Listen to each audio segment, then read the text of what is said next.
Magandang umaga po. Ngayon po ay March 30, Monday, no? So, maraming school na nagkakandak ngayon ng moving up or senior high school graduation. Kami last Friday, tapos na yung moving up namin for grade 10. Bukas naman ay yung aming graduation ng senior high school. Puntahan na natin yung topic natin, no? Maraming guro. Hindi lang isang division to. Actually, parang buong Pilipinas, no? Nagchat-chat ko Sir Bong, doon daw sa division nila, marami daw ang hindi nabigyan o narilisan ng medical allowance, no? Alam mo, pwedeng kasing, may choice kasi, no? Ng pagbibigay ng medical allowance, kung gusto mo ng group, sabihin, division office na yung mag-handle nung HMO nyo, no? Sila na ang kukuha. May meeting yan. Tapos, kung gusto mo individual, ikaw na ang kukuha ng HMO. Tapos, papasok sa ATM mo yung 7,000. At maraming guro. Maraming guro ang nag-avail ng 7,000 individual na pumasok sa ATM nila. Nung nakaraang taon, 2025. Ngayon, na naging problem nung mga guro na kumuha ng individual na 7,000 last 2025. Ngayon, marami sa mga guro, buong Pilipinas to, problem ito, na hindi sila nakapag-present ng proof ng HMO card. Kasi base doon sa DepEd memo ng pag-release, no, guidelines ng medical allowance, dapat yung 7,000 ay ikukuha ng HMO. Pero may mga division na kung saan yung kanilang mga schools o yung division nila ay located sa mga areas, no, na walang access sa mga HMO provider. Ang sabi dun sa DepEd memo ay ng medical allowance, dapat mag-present na lang sila noong pinagamitan nila sa consultation, sa mga doktor, kung nagkasakit sila, or kung bumili sila ng mga gamot. Dapat meron silang ma-present na receipt, no? Pero, rare yan, hindi lahat ng division school ay pinapayagan.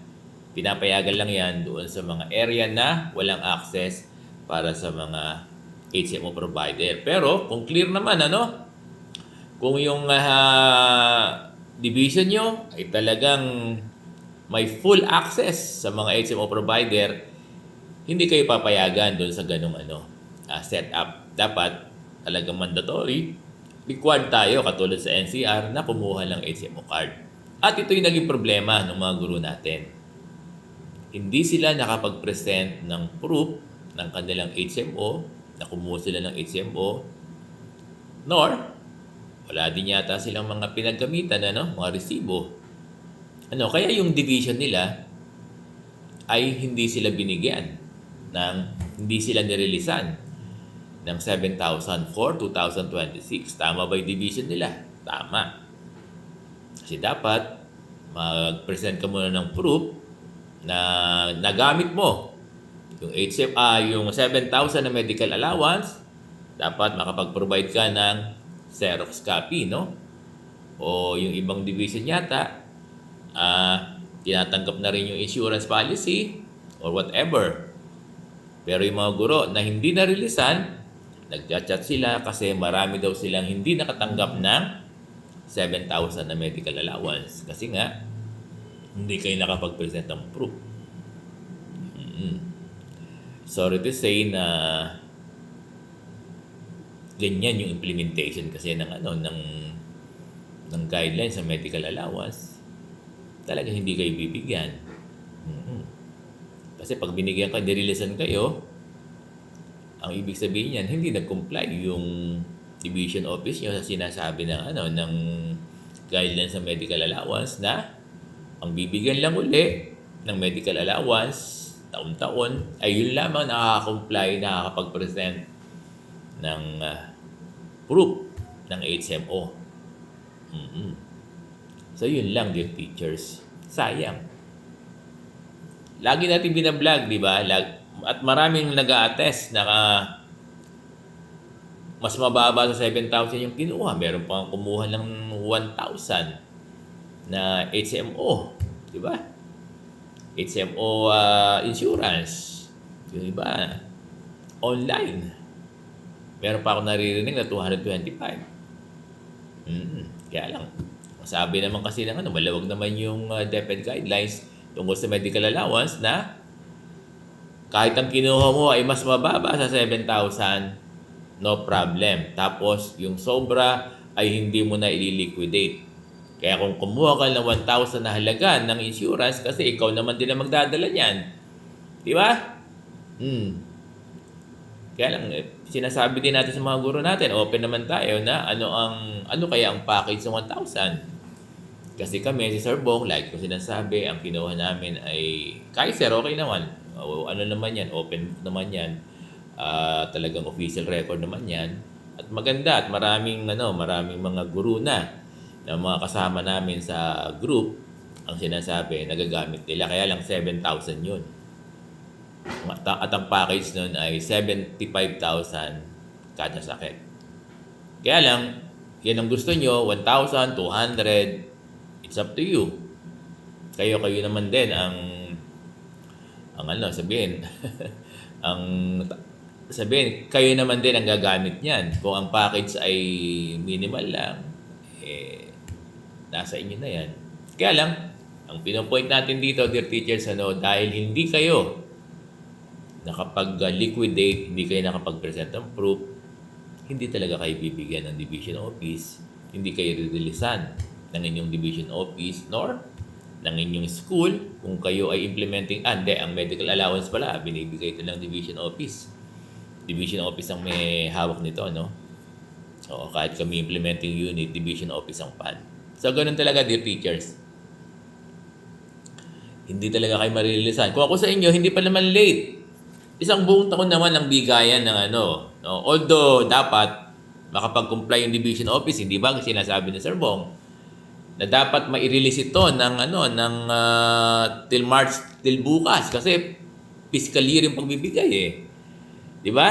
Kaya lang, kung hindi kayo makapag-present pa, hindi naman kayo sasaraduhan ng March 31. Pero in fact, marami pang division na hanggang ngayon wala pa, di ba? Oo. Kaya within 2026, to my understanding, dapat makakuha kayo, no? Makakuha kayo. Yun nga lang, kung pwede naman siguro. Oo. Kaya lang, on your own pocket na yan, kung nagamit nyo na yung pera nyo, no? Is that clear? In 2025 nyo, kung nagastos nyo na yung pera, at hinihingan kayo ng proof, edi kumuha kayo. Oo. Sir, paano yung 2026 na yung edi wala namang problema. Oo. Para makuha niyo lang yung 7,000 uli. Kumuha na lang kayo. Hindi kayo pwedeng hindi kumuha. Diba? Kailangan kumuha kayo.